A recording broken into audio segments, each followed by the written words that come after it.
Here I am having a second look at the F-Pace from Jaguar. I have a review already when the car was launched in Aspen, and you can click at the end of the video or the card up here to watch that review. I'm not going to go into all of the detail. What I am going to do today is tell you about what it's like to live with after having it for a week. Does it tick all the boxes? What are the high and low points? And there are many more high points than low points with this new F-Pace. So it comes standard with an inline-4 turbo diesel engine.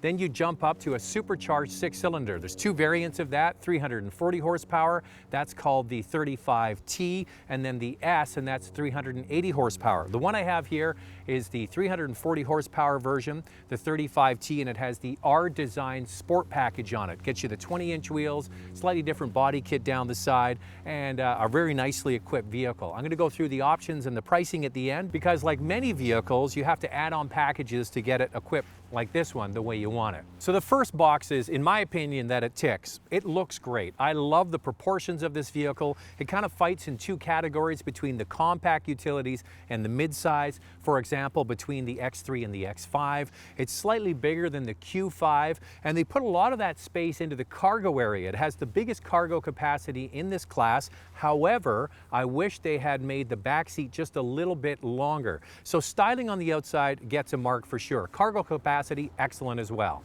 The bi-xenon headlights are not standard on this vehicle. You'll either have to get this package or get them as optional equipment. The panoramic sunroof is standard if you want the black roof rails. That's about another $300. So I think it's very well equipped. Inside, it works for a lot of people. Now, with this vehicle, having it for a week, I was going down to Seattle for another car event. I took this vehicle down. It's not a long trip when it comes to distance, but you do get stuck in a lot of traffic in the Seattle area. And spending a few hours there and a few hours coming back, very comfortable. So I think this is a very comfortable car to drive. I like the seating position. The ratio of the steering wheel to the seat to the dash is much more car-like than it is like a traditional SUV where you sit a little bit higher. And I like that.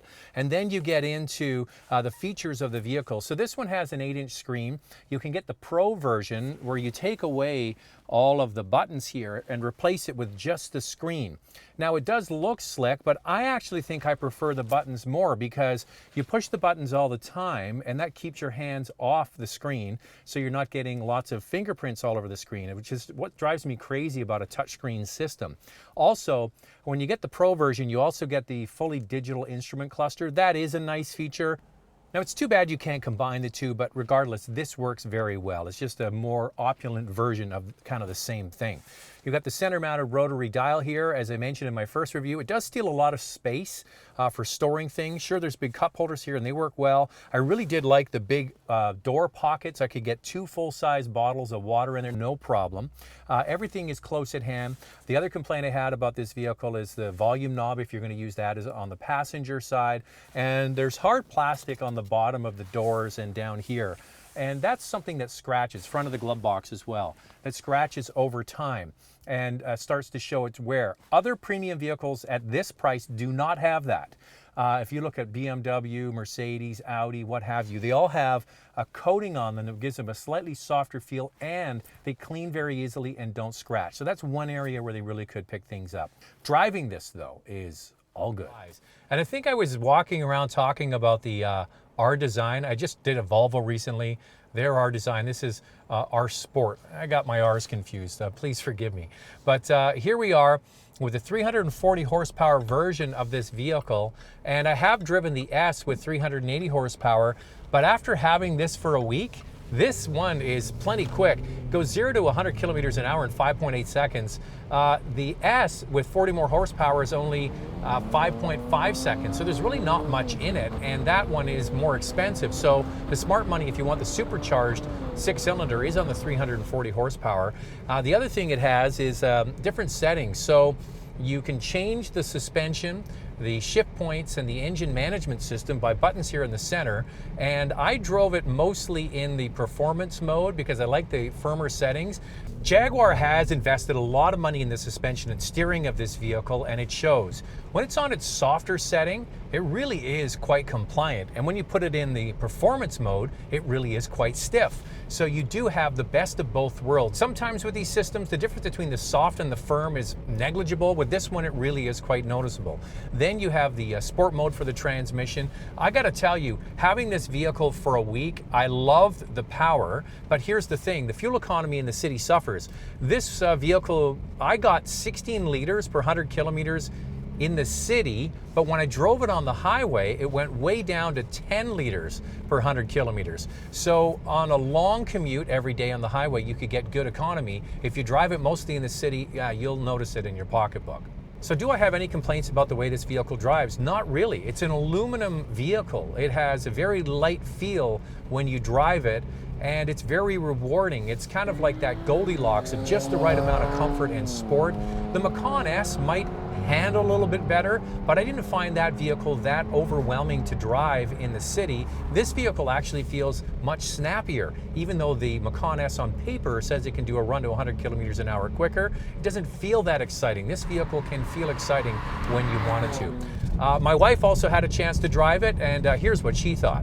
It is super fun to drive. It maneuvers like a car, and I just love the sound of the engine. But you know, the benefit of having this vehicle is that I get to sit up a bit higher, but it feels like a car.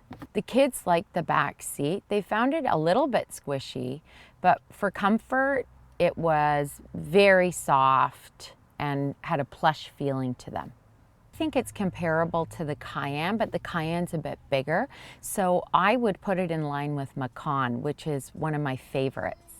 So this F-Pace is more expensive than many of the compact SUVs, but as I mentioned, it's a little bit bigger. It's kind of an in-between size. It starts at $50,000 in Canada.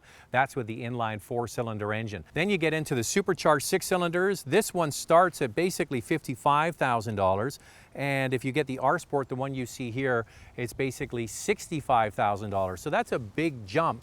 I think this vehicle, the 35T with the R Sport, closely lines up with the Macan S and the SQ5 from Audi.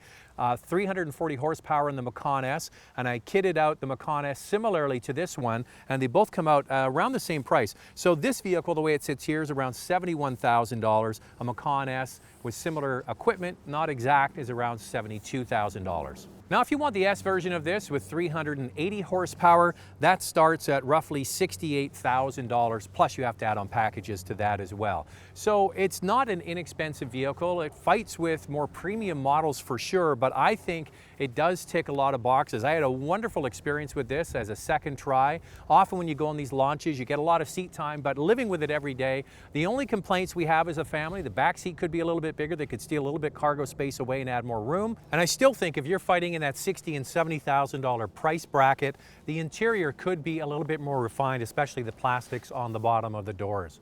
This vehicle does tick a lot of boxes. It looks great, it drives great, and I think a lot of people are going to enjoy it. Thanks for watching, and it really does help if you can subscribe, so hit that button. If you want to watch the first review I did of the all-new F-Pace, click the picture on the left.